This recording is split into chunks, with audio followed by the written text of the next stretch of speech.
to be claimed. The following contest is for the UKFC Amateur Interim Flyweight title, and we are scheduled for 5 3-minute rounds.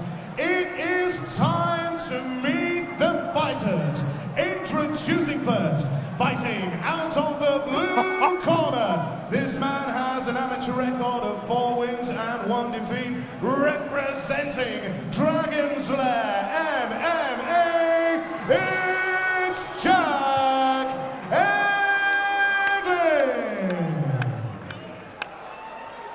And his opponent standing across the cage, fighting out of the red corner. This man has an amateur record of 6 wins and no defeats, representing Aspire Combat Sports Academy. It's Muhammed Mokaev. Steve Cook Abbott along here with Carl Prince. And Carl, you couldn't wipe the smile off my face with a brick as we get ready for this interim flyweight title between Muhammad Mokaev representing Aspire and Jack Eglin. Hey, these guys are going to touch gloves, Steve. And they did, and they're going to go. These are 2 of the best flyweights in the country. See Jack Eglin really low in his base, looking to hurt Muhammad Mokaev. South, he's really sunk into the canvas with a low base, looking to stop that shot, which is very unfortunate, not doing. Expose his back real quick there. But this is what they have nice to train work for. with Mokaev with that left leg, just really extending his base, but nice hips in. And a nice Dagestan Airlines, thank you very much. You know, and this kid, and that's what he is still, a kid, 17, not 18 yet. Nice work with Eglin though, just sagging, perhaps holding the cage there a little bit, but dropping his weight down. It's only cheating if you get caught or you lose a point. And, you know, he knew he would have to deal with this in the first round. Belly to back suplex, gets his hooks in. Mokaev is a grappling machine. Relentless in Mokaev here, so really pouring it all over him. However, Eglin's last fight at BCMMA, Lee Mitchell, a very similar stylistic fighter to Mokaev, likes to grind. Now, Eglin didn't win that fight, but rest assured, he learned a lot from that. He knew he was going to be on his back at some point in this round. Let's see if he stays calm and stays composed. It's a nice head position by Mokaev, though. I'd just like to see him move to his left, perhaps keep his head on the fence a little bit. Eglin's going to look to perhaps detach here and stand up, but again, he's actually reinforced his guard. He might obviously thinking, understanding that a wrestler is going to probably get him down at one point of the 5 rounds. So absolutely, I'm sure his guard work has been drilled and drilled and drilled. And then, you know, there's going to be a little bit of confusion. This is for the interim flyweight, even though it's a catch weight. These guys took the fight on last minute, and it's really simple. UK Fighting Championships wanted to reward them. This is a #1 contenders fight, though, for John James. I think UK Fighting Championship would be flattered to have either of these competitors with the belt around the waist. You kidding me? And I'm Why sure not? John Jones would be very unflattered by that. Hey. So I'm sure he'll have something to say about that after this contest. But good posture adopted by Mokaev. A little bit of talking to each other there, I think. But Mokaev's got, I mean... Yeah, well, you see, what Eglin's doing is doing a good job of controlling with the necktie here. And Mokaev's looking to circle, but it looks like Eglin's quite strong in frames, you see, and Mokaev respecting that. Now he's got his hips up a little bit. He's going to look to stand up here if he can get his right hand down to post. Mokaev savvy to that, grabs the inside bicep control, looks to collapse him where he has no base, and then passing to deep side. His weight is a bit forward here. Mokaev is a little bit in trouble of the mid-range submissions like a triangle or an arm bar, and you see that Eglin's savvy to that, setting that up. You'd like to see Mokaev just go to his left a little bit, perhaps move and create the angle, keep Eglin's head in the fence. And the fans can boo all they want, but Muhammad Mokaev, he's going to come with what brought him to the dance, and that's his wrestling. I'm sure between camps he's developing his striking. But when you have a bread and butter and then such an advantage over somebody, of course you're going to go back to that. And you know what? I don't blame him. Eglin came out with horrible intentions, sat down on his punches, wanted to put his hands all over Mokaev and really hurt him. So if I were Mokaev, I don't know that I wouldn't have done exactly the same thing. Belly to back suplex, put my hips underneath him, lift, and really look to bully him from around the cage.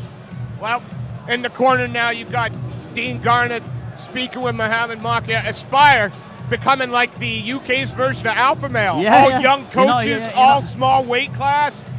Amazing. You're not the first person to say that, and I don't think you'll be the last. And you know they've also got a great camp coming through there with good instruction, and they're churning out not just good fighters, but a lot of them.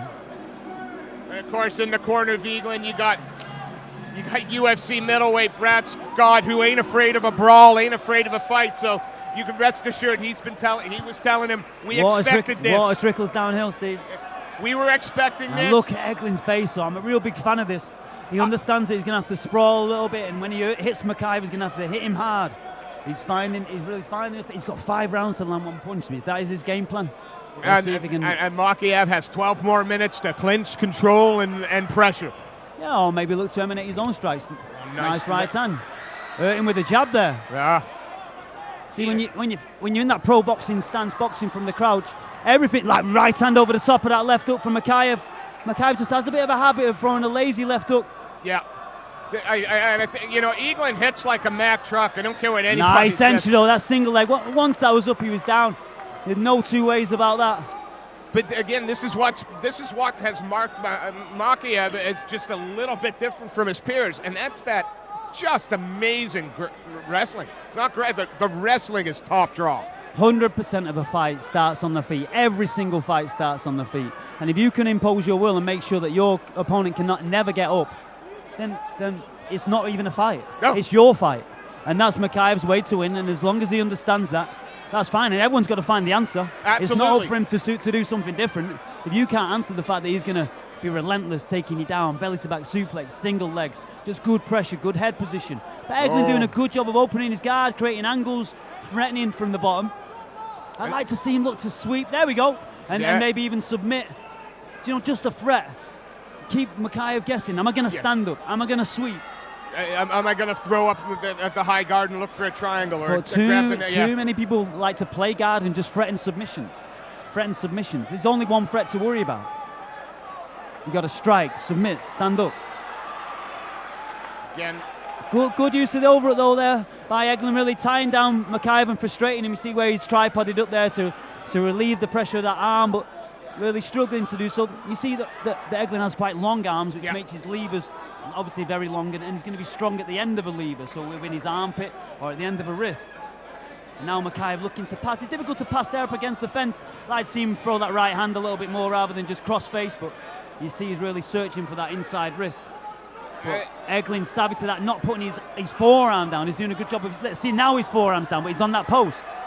And that post is what's going to get him up. You want to see him really switch angles, go to his left now, and square it with him and put Mokaev in. Beautiful work by Eglin. But Mokaev again sucks away the hips, creates angles. I'd like to see Eglin just reach across, chin strike. I mean, and again, it's just that next level of grappling that Mokaev brings in. What? It looked like a premature stoppage. I'm sorry. I hate to say it this time. I'm pleased for the young Mokaev, but that's... In Paul Cross's defense, Jack Eglin looked to have gone a little bit limp, but I'd like to see that again. Yeah, I would too. I'm not sure he was in as much danger as it looked there. I think he just relaxed. But I'm sorry. I'm going to go out and say until I see the replay right now, my heart tells me. Here we go. I'm a little bit lost for words myself here, Steve, so let's see if this brings any light to the situation. Nice tight body lock. Yeah, again, restrictive again, but Eglin does a great job of repummeling, getting his right hip to the fence, over up, then Mokaev just takes his hips away from him again, lifts. Weird looking now, not sure, man. And then takes him down into a side control position, drops one hammer fist. And that's to the back. 2, 3. No, I'm sorry. I got to see a rematch there. I would too. That's a disappointing end to what was a very, very tasty fight. And you know what? I want these two to go again. And not taking it. Mokaev there was professional performance throughout. Beautiful. Great wrestling, great top control pressure. This isn't a slant on Muhammed Mokaev. Not at all. He did his job. But that came through. I mean, 2, 3 to the ear now.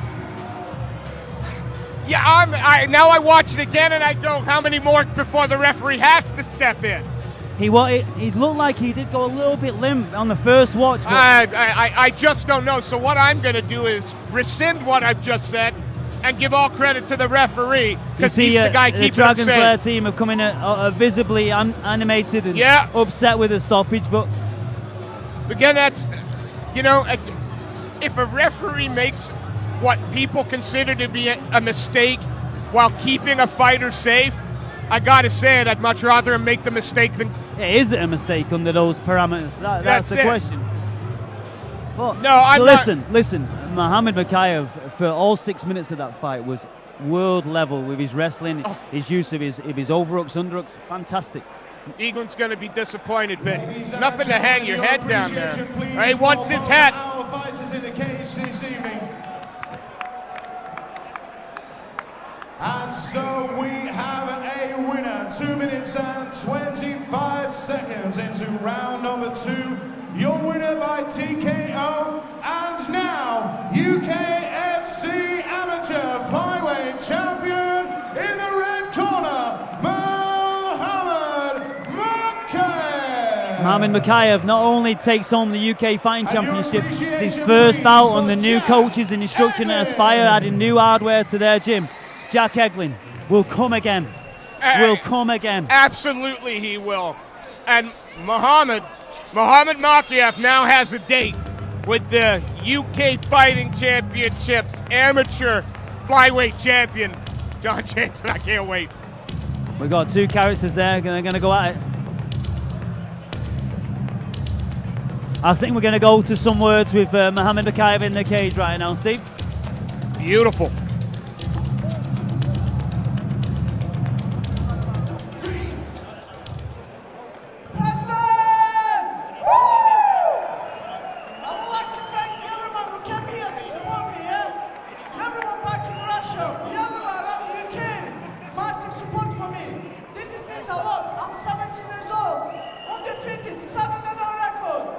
Спасибо всем, кто смотрит меня. Спасибо. Очень большая поддержка была к этому бою. Очень все ждали этот бой. Спасибо. Салам алейкум. Thank you.